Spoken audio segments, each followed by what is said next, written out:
적을 알고 나를 알면은 100번 싸워도 위태롭지가 않다. 손자병법의 핵심입니다. 이 지금 중국은 암호화폐라는 적을 상대로 철벽을 친 상황인데 스테이블코인 금지랑 코인 사업 불법이라는 이 표면적으로 완벽한 봉쇄 정책을 펼쳤어요. 하지만 여기서 자세히 보셔야 되는 거, 이 철벽 뒤편에서 은밀하게 열린 또 다른 작은 문이 하나 존재하는데요. 바로 실물자산 토큰화 RWA 시장입니다. 이 비트코인은 죽이면서 RWA는 살려두려는 이 중국의 속내들, 오늘 영상 통해서 이 모순적인 행보 뒤에 숨겨진 중국의 디지털 패권 야망을 파헤쳐 보도록 하겠습니다. 이번에 중국이 다시 한번 암호화폐 시장을 뒤흔드는 소식을 전달했죠. 바로 스테이블코인은 완전하게 금지를 하면서 RWA 같은 실물자산 토큰화에는 예외를 둘 수가 있다는 지침을 내놓은 건데요. 이 언뜻 봤을 때 암호화폐는 막으면서 블록체인 기술은 일부 풀어준다라는 모순적인 행보처럼 보여지고 있습니다. 오늘은 이런 뉴스 이면에 숨은 중국의 의도랑 구조를 깊이 있게 풀어드려 볼 예정인 거고, 왜 중국은 스테이블코인에 철벽을 치고 또 동시에 RWA에는 틈새를 허용하려고 하는 걸까요? 그리고 이런 것들이 비트코인과 암호화폐 시장 전체에 과연 어떤 의미를 가지고 있는지 살펴보도록 하겠습니다. 우선 이번 조치의 핵심을 한 문장으로 정리드려 보자면요. 이 중국은 민간이 만든 코인은 절대 안 되고 정부 승인 아래 통제 가능한 토큰화만 허용한다라는 이 한 문장에 중국 당국의 속내가 담겨 있습니다. 최근에 중국의 인민은행을 비롯한 8개 규제기관이 공동으로 성명을 발표했는데요. 그 내용은 분명했어요. 위안화랑 연동된 스테이블코인의 무허가 발행은 전면 금지하면서 모든 가상자산 관련된 사업을 불법적인 금융행위로 간주하겠다라는 겁니다. 비트코인, 이더리움, 테더 같은 대표 코인들이 법정 통화 지위를 갖지 않는다고 못을 박았고요. 이 국내는 물론이고 중국 기업이 해외에서 코인을 발행하는 것까지도 차단한다라고 밝혔어요. 한마디로 암호화폐 자체에 대해서는 빈틈없는 봉쇄망을 다시 한번 확인시킨 셈입니다. 그리고 여기서 흥미로운 대목이 등장했습니다. 바로 실물자산 토큰화, 이른바 RWA 토큰화에 대해서는 정부 승인 시 예외라는 둘 수 있다는 문구였는데요. 이 중국 당국이 공식 발표에서 RWA라는 표현을 사용한 게 이번이 처음입니다. 이전까지 중국의 스탠스가 이 무조건적인 금지 일변도였었는데 이제부터 특정 조건 하나에서는 일부 허용이라는 단서를 단 거죠. 이런 것들을 두고 시장의 해석이 엇갈립니다.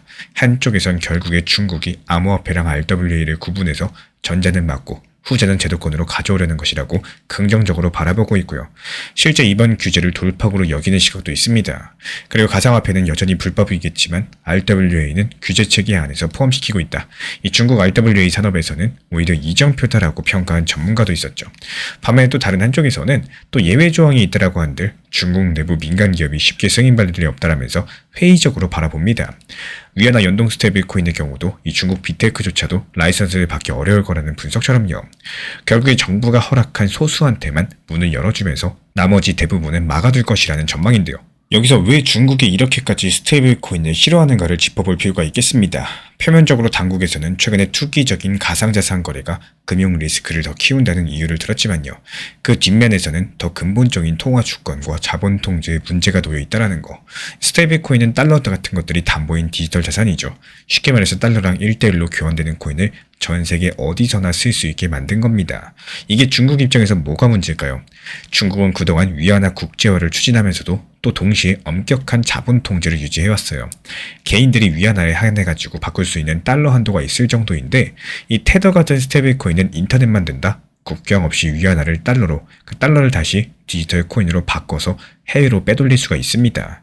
실제로 중국의 부동산 시장 위기 같은 것들이 불거진 작년 당시 부유층의 자금들이 스테이블코인을 거쳐서 해외로 빠져나갔다는 얘기가 심심찮게 들리고 있는 상황인데요. 블록체인 분석을 봤을 때 2025년 한 해 이 중국 어권 OTC 장외거래 네트워크에서 1천억 달러 이상의 자금이 암호화폐로 바꿔서 흘러나간 것으로 추산이 되고 있습니다. 이게 정부 입장에서 봤을 때 통화 주권에 구멍이 뚫린 것이나 다름없는 건데, 디지털 위안화를 발행을 해가지고 중앙 집중형 통화를 밀고 있는 중국으로서는 이 자국 통화랑 연동된 민간 스테이블코인이 돌아다닌다? 이거를 절대로 용납할 수가 없을 겁니다. 결국에 디지털 위안화만 인정을 하면서 민간이 만든 위안화 코인은 인정하지 않는다라는 강력한 메시지를 이번 다시 못을 박은 건데요. 스테이블코인을 가리켜서 법정화폐의 기능을 수행한다라면서 경계한 대목들은 머지않아서 법정화폐 흉내내는 것들을 원천 봉쇄하겠다라는 뜻으로 읽어볼 수가 있겠습니다. 그러면 RWA 토큰화 예외 조항은 어떻게 해석이 가능할까요? RWA라는 게 생소할 수가 있는데 쉽게 말씀드려서 현실 세계의 자산을 블록체인상의 토큰으로 만들고 또 거래까지도 하는 겁니다. 예를 들어가지고 부동산, 주식, 채권, 금 같은 것들 토큰으로 만들어서 거래한다면은 그게 RWA 토큰화인 거고, 최근 글로벌 금융권에서는 이 자산 토큰화를 차세대 혁신으로 주목을 하고 있습니다. 은행이나 자산 운용사들이 국채나 펀드를 토큰 형태로 발행을 해가지고 더 편리하게 거래해보려는 실험들을 하고 있는 상황이죠. 중국도 이런 블록체인 기술의 활용 면에서는 완전히 뒤처질 수 없다, 이렇게 판단을 한 건데, 블록체인은 좋은데 코인은 싫다라는 이 중국 특유의 구호가 이번 지침에서도 반영이 됐습니다. 즉 암호화폐랑 RWA를 명확히 선긋기한 거고, 암호화폐 같은 사적 통화는 불법이겠지만 RWA 같은 토큰 증권은 정부 허가 아래서 육성할 수도 있다는 구상이겠죠. 실제 중국 정부가 그동안 핀테크랑 블록체인 혁신은 필요하다라고 말을 하면서도 암호화폐는 배척하는 기조를 유지해왔어요. 이번에도 동일 업무, 동일 리스크, 동일 규제 원칙을 강조하면서 RWA를 투기판이 아니라 제도권 금융 틀 안에 넣어서 관리하겠다는 뉘앙스를 주고 있습니다. 익명의 관계자가 이번 지침을 두고 이 지침이 상당히 상세하고 샌드박스 프로젝트를 위한 명확한 방향성을 제시하고 있다, 긍정적인 신호다, 이렇게 평가했다라는 보도도 존재하고 있는데요. 그만큼 정부 의도대로 통제 가능한 범위에서라면은 RWA를 활용할 여지가 충분히 있다는 뜻이겠죠. 그렇다면 누가 이런 움직임들의 수혜를 해볼까요? 현재 거론되는 시나리오는 홍콩입니다. 이 중국 본토가 여전히 철통 같은 통제를 유지하되 홍콩을 실험장으로 활용하는 일국 양제 전략이 뚜렷해지고 있어요. 이미 홍콩 같은 경우에 2023년부터 암호화폐 거래소 라이선스를 발급을 하고 2024년 말에는 스테이블코인 발행자 규제 프레임워크도 마련했습니다. 그리고 방금 언급드린 RWA 예외도 홍콩을 염두에 둔 것이라는 해석이 나와주고 있어요. 이 홍콩의 규제 샌드박스 안에서 몇몇 RWA 기업한테 비즈니스 기회를 줄지 모른다, 이런 관측입니다. 실제로 홍콩 금융당국 HKMA 측에서는 올해 3월까지 소수의 스테이블코인 발행 라이선스를 내줄 예정이다라고 밝혔습니다. 벌써 36개 기업이 신청했다라고 하죠. 물론 이들 중에 위안화 연동 스테이블코인을 곧바로 허용할 가능성은 정말 낮습니다. 홍콩도 처음에는 미국 달러나 홍콩 달러 포함해서 비교적 안전한 통화로서 스테이블코인을 시작할 가능성이 높고요. 모든 스테이블코인 보유자를 식별하도록 이런 강력한 조건까지도 예고했습니다. 하지만 여기서 중요한 거는 홍콩이라는 창구를 통해서라면은 중국도 장기적으로 자신들의 CBDC나 위안화 토큰화를 시도해볼 수 있다는 거. 즉 이번 규제로 중국 본토에서는 이 민간 스테이블코인이 씨가 마르겠지만요. 그 빈 공간을 홍콩의 공적 규제가 일부 대체하게 될 전망입니다. 그리고 중국의 대형 기술 기업들, 예를 들어서 알리바바, 텐센트 같은 곳들, 이 자체 스테이블코인이나 토큰화 사업을 홍콩을 통해서 추진할 가능성도 거론이 되고 있어요. 다만 이 중국 정부가 얼마나 선택적으로 허용할지는 두고 보셔야겠죠. 파급 효과를 생각해보면은 만약에 중국이 이끌어가는 국영이나 승인 RWA 플랫폼이 등장을 한다, 아시아의 자본시장이 새로운 국면을 맞을 수가 있습니다. 예를 들어가지고 중국의 부동산이나 국채를 토큰으로 해외 투자자들에게 판매한다, 이런 것들이 전통적인 채널을 우회한 자금 조달로 이어질 수가 있겠죠. 또 반대로 아무도 승인을 못 받고 유야무야 된다, 이번 발표는 중국 내부 기술 담론을 달래기 위한 이 보여주기식 조치에 그치게 될 겁니다. 여기까지 정리해보면 중국의 메시지는 분명합니다. 암호화폐는 안 되고 블록체인 기술 활용은 우리 손안에서 하겠다. 다시 말해서 코인은 봉쇄하되 토큰화는 통제된 혁신으로서 일부 받아들이겠다는 거겠죠. 저는 개인적으로 이번 조치를 보면서 중국이 결국에 디지털 위안화라는 자기 통화만 살리고 그 외의 민간 암호자산은 모두 다 견제하려고 한다라고 해석을 합니다. 이 사실대로 요약을 하자면요. 중국은 2021년 그 이후에 줄곧 암호화폐를 불법화해왔었고 이번에 그 다짐을 한번 다시 확인을 한 겁니다. 여기서 새로운 거는 RWA를 언급했다라는 거, 이게 향후의 블록체인 활용 여지를 남긴 점인데요. 여기서 가능한 해석은 두 갈래입니다. 한 개는 중국이 블록체인 기술 경쟁에서 아예 뒤처지진 않겠다라면서 일부 영역에 대해서는 시험 운영해보자 하는 의도인 거고, 또 다른 한 개는 어차피 아무도 승인 못 받을 테니까 유명무실한 조항일 거라는 시각입니다. 제가 선택한 해석은 전자예요. 중국 정부가 이미 국영 은행들을 통해서 블록체인 채권 발행 포함해가지고 부분적인 RWA를 시도를 해왔었고 홍콩과 연계한 프로젝트도 진행 중에 있습니다. 그렇다면 이번 규제로 민간 암호화폐랑 혁신적인 토큰화 사업을 선긋기 하면서 통제 가능한 범위 안에서만 신기술 흡수하려는 설계라는 게 합리적이겠죠. 물론 이런 해석들이 틀릴 수도 있는 조건은 있습니다. 만약에 향후에 1년에서 2년 내에 중국 정부가 단 한 건의 RWA 프로젝트도 승인하지 않게 된다면은 결국에 허용 가능이라는 말만 있었을 뿐이지 사실상 영원한 금지였던 셈이 되니까요. 하지만 지금으로선 중국 당국이 스스로 밝힌 원칙과 위험한 건 맞고 유용한 건 쓰겠다라는 여기에 따라 움직일 것으로 보여지고 있고, 결국에 중국은 암호화폐에서는 자물쇠를 채우면서 RWA에서는 정보 손길이 닿는 긴 끈을 달아두려고 하는 겁니다.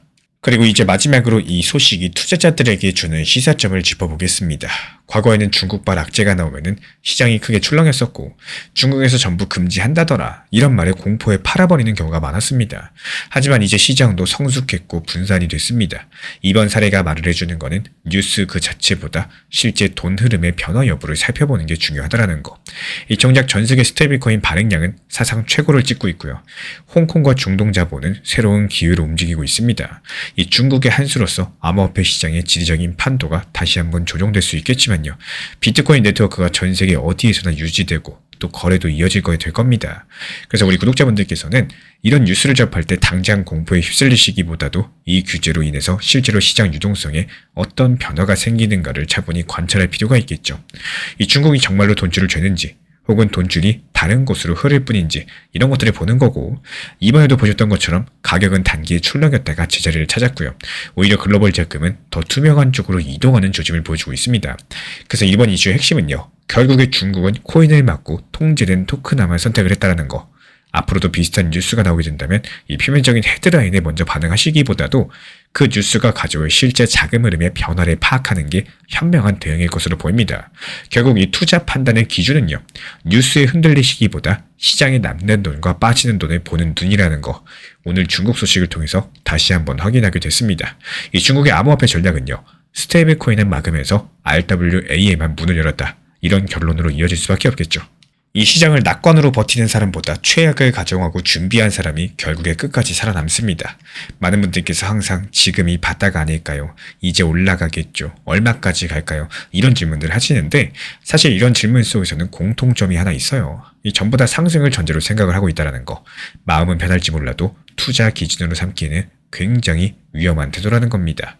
이 긍정적인 마인드는 필요해요. 그래야지만 시장에서 버틸 수가 있는 거고 또 공포에 도망치지 않을 수 있기 때문에 여기서 문제가 되는 게 뭐냐. 이 긍정을 희망 회로로 써버리는 순간들. 설마 더 떨어지겠냐. 여기가 무조건 저점이야. 곧 반등 나온다. 뭐 이런 생각이 기준이 되어버리면 시장이 예상과 다르게 더 빠질 때 멘탈이 그대로 무너져 버립니다. 결국에 사람을 힘들게 하는 것은 하락끝 자체가 아니라 내가 기대했던 시나리오가 깨지는 순간입니다. 상승장만 기준으로 시장을 바라보는 사람은 조금만 흔들려도 왜 안 오르나, 이상하다, 망한 거 아니냐 이러면서 감정이 롤러코스터를 타게 돼요. 반대로 처음부터 시장은 언제든 더 나빠질 수 있다. 하락은 기본값이다. 이렇게 생각하시는 분들은 웬만한 조정에는 꿈쩍도 안 하십니다. 이미 마음속으로 최악을 가정해 놓으셨기 때문에 작은 하락들은 그냥 일상적인 소음처럼 느껴지는 거예요. 이 투자에서 멘탈은 선택이 아니라 실력인데요. 이 멘탈은 낙관에서 나오는 게 아니라 준비에서 나온다는 거. 그래서 저는 오히려 지금 같은 시장에서 더 어려워질 수도 있다. 생각보다 오랜 시간 박스권일 수도 있다. 한 번 더 크게 빠질 수도 있다. 이렇게 보수적으로 가정해 두는 게 훨씬 건강하다라고 봅니다. 그래야지만 추가 하락이 와도 계획대로 분할 매수가 가능한 거고 현금 비중도 유지하시면서 기회를 기다릴 수가 있는 거고 감정에 휘둘리지 않게 된다는 거예요. 만약에 지금 당장 생활에 문제가 없고 또 급하게 써야 될 돈도 아니고 애초에 장기적으로 리플이나 비트코인을 모아가겠다고 마음먹으신 분들이라면은 하락장은 손실 구간이 아니라 수량을 늘릴 수 있는 할인 구간에 더 가깝습니다. 이 같은 돈으로 더 많이 담을 수 있는 시간인데 우리는 자꾸 가격이 싸질수록 겁부터 먹고 있다는 게 정말 아이러니죠. 이 제가 안내드리는 리플 전용 종합 브리핑방에서 중요 타점뿐만 아니라 현재 시장에 대한 새벽에 있었던 핵심 내용, 시장 브리핑에 대해서 안내를 드리고 있는 이유도요. 지금 정말로 겁을 먹고 도망가야 될 상황인 건지 혹은 현재 시장의 흐름이 어떤 상황인지에 대해서 말씀드려가지고 현재 시장이 어떻다는 걸 아셔야 되기 때문입니다.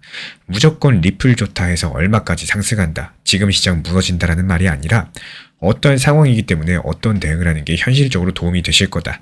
이런 방향성에서 내가 어떤 길을 가야 될지에 대해서 스스로 방향을 잡아야 되기 때문입니다. 남들이 좋다라고 해서 그냥 좋다라고만 생각하고 보유하시면은 막상 하락의 시점이 찾아오면은 그 하락의 공포를 견디지 못하고요.